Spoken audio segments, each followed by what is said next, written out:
If you like the content of this channel, consider supporting us by using patreon.com or using Brave Payments. Click below in the description. What is up, everybody? How you guys doing today? My name is Rex, and this is your Daily Chat Season 3, Episode 20 for June the 25th, 2018. How's everybody doing today? What is going on?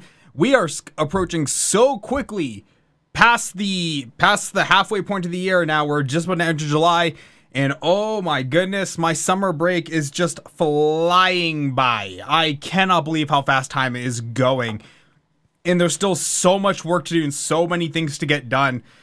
And it's just, you'll look at the mountain and it just looks like Everest, man. It just looks, you look up and it just never stops going. But you know what, though? That's the hallmark of being good. That's the hallmark of being busy, is when that work pile just never ends. And that's kind of what you want. You know what? Being idle is nice, only really in theory. At the end of the day, you want something to do. How have you guys been, man? How was your guys' weekend? What have you guys all been doing? You know what? There isn't a lot of news, tech news today. There is a few stories, but there was one that did kind of blow up. I wasn't really going to give it attention, but I would also be wrong to not talk about it today. So before we get into the tech news of the day, and by all means, feel free to you know, chime in on the conversation as and when you feel like it. But the big news that was making its way around popular media today is this. I look at your YouTube. Oh yeah? Awesome, man. That's awesome. Thank you. This is the big news of the day, man. A restaurant has turned away Sarah Huckabee Sanders, and since then has been bombarded by negative reviews from right-wing supporters. As you can imagine, man, politics has been a huge thing in America for the last 500 something odd days. But yeah, a restaurant refused to serve the White House press secretary Sarah Huckabee Sanders and has been bombarded by bad online reviews by Donald Trump supporters. The Red Hen in Lexington, Virginia, has been in the spotlight since the owner, Stephanie Wilkinson, told Miss Sanders to leave the establishment because she works for an inhumane and unethical administration. Her decision prompted a backlash from online from fans and fans of the president, who have taken to the review site Yelp to post their damning one-star reviews of the restaurant. Oh, you people and your stupid ways of doing online reviews. I can't imagine. What's up, big boy? What's up, little lizard? How you guys doing today? Look, I hate to say this, and it's gonna sound so true though, but doing like the one-star reviews now is really just not a good way to attack any establishment anymore. The reason why is because when you read the reviews, even if the reviews are like, you know, this place served me a dead rat head or something, when you see so many one-star reviews, it's almost prompting you now to just go to Google, just quickly look up the restaurant and see if it's part of any major news scandal. It really just kind of prompts you now, okay? The whole one-star review thing, this isn't 2014 anymore, or 2015. We're in 2018 now. We've evolved. If you want to attack somebody, the object now, if you're going to attack somebody, is to get them fired. That's the object. Yo, thank you so much for that follow, big boy. I appreciate that. But you know, that's what people do now. That, I hate to say it, but just look at what's happening. The name of the game now is to get people fired. Yo, see you later, little lizard, man. Thanks for popping in. But to see a restaurant turn away somebody like this is not, it was bound to happen. We already saw it with the Mexican children. I don't remember who they attacked then, but you know, they attacked that one chick in the Mexican restaurant. This was bound to happen. No one should be surprised by this fact. I'm honestly more shocked it kind of took as long as it did, to be perfectly frank with you guys. I'm shocked it took as long as it did. But yeah, sub on YouTube. There you go, man. Thank you so much. I appreciate that. Yeah, just, it's unbelievable, man. It's unbelievable. And it sucks for her. Like, look, end of the day, she is a woman just doing her job. Okay? Her job might be to spin propaganda, but it's still just her job. And that really does suck. You're punishing... There it is, big boy, man. Thank you so much for that follow. I appreciate that. You know what I'm saying, guys? You feel me? You feel me on that one? So yeah, I just saw it. I want to just quickly talk about it before we move on into the tech topics of today. Okay, so now that that's out of the way, I've said my piece. You know, not leaning one way or the other. I'm just saying she's a chick doing her job. Yo, what up, YouTube Rapid? How you doing, man? So, anyways, we have Nvidia has been in the news as of late. Okay, Nvidia has been. They've been making their way around. Yo, what up, Ice Wallow? How you doing?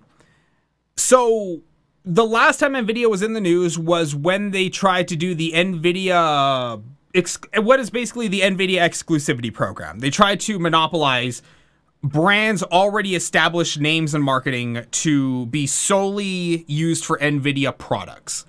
That was a massive backlash. What up, Laughing Jack? How you doing? There was massive backlash to that, and eventually they caved and got rid of the program. Okay? Well, if you can't monopolize the brands, you might as well monopolize the opinions. Because Heise unveiled Nvidia's new journalistic NDA. And Nvidia only gave 2 days for journalists to sign the new NDA. The document describes how confidential information should be used by journalists and other parties. And the German website Heise.de claims to have the new document attacks journalistic principles. In fact, their legal team has clapped their hands over their heads as they read the document. So it is crazy, though, that Nvidia would even try and pull a stunt like this. But let's go through it and see what they've actually done here. So the new NDA does not refer to any particular products such as an upcoming GeForce. It does, however, outline how new products or events should be reported. Nvidia's new NDA basically says that any confidential information provided to the party must be used solely for the benefit of Nvidia. It could be understood in many ways, but for a journalist, sharing the confidential information does not always mean reporting in favor of the new product. Sometimes it is the opposite. So does criticism break the new NDA? Heise.de is worried it could prevent journalists from writing whatever they want. And furthermore, the new NDA imposes a 5-year expiration on confidential information, and journalists from Heise are concerned that this could keep their mouths shut for 5 years should they decide to sign it. That is bananas. That's crazy. Nvidia thought that they were going to make people sign a 5-year confidential NDA. And as you can see here, they have published the official Nvidia document, Nvidia watermarks and everything on here. That is so crazy. I can't believe, like, there is ballsy and then there's ballsy, man. That's ballsy. Like, they knew what they were doing. They knew what they were going to try and accomplish with this. And yeah, I'm shocked. Now, to the surprise of absolutely nobody, Heise.de did not sign this document. Okay, so what this means is they are not going to be able to get future samples of Nvidia products, maybe no more engineering samples.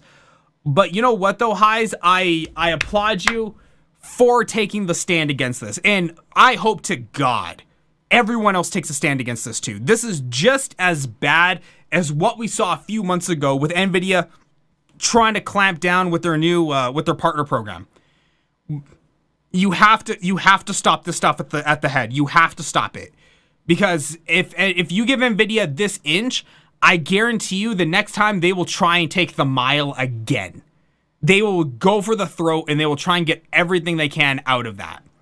So Nvidia, you need to stop your practices. They're your very shady practices. And Heise.de, man, hold strong. I'm with you guys. Now, speaking of shady practices, China is investigating the DRAM price fixing issue. Now, this has been something we've been covering on the show for a few months now. Okay. But we've noticed, though, that the prices of RAM have not really changed and they've all stayed pretty high.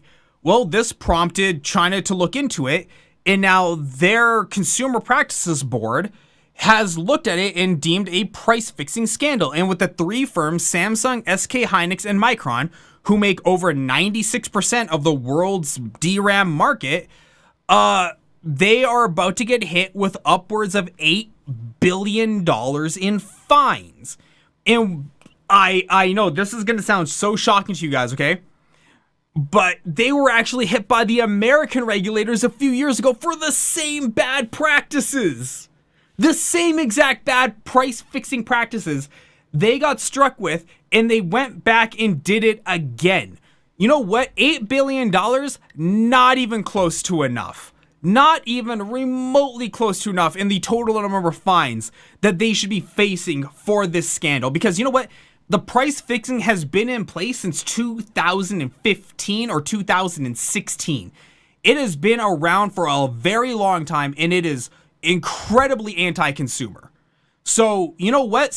Triple that bill. Make it $24 billion and make sure that they know never to do this crap again. Although we all know they will, because that's what you do as a large company. You make as much money as you can at the expense of anyone or anything.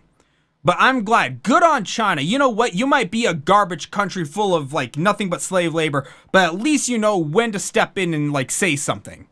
The final story we have tonight, talking about the big RAM manufacturers, Micron has now begun mass producing GDDR6 RAM. What is GDDR6? Well, that's the next type of RAM you're going to see in your graphics cards, in the GTX 1180, 1170, and all those other things. So GDDR6, it's 17% faster than GDDR5X. It has a 56 gigabyte throughput per chip, which is insane. The voltage is actually pretty low at 1.35 volts.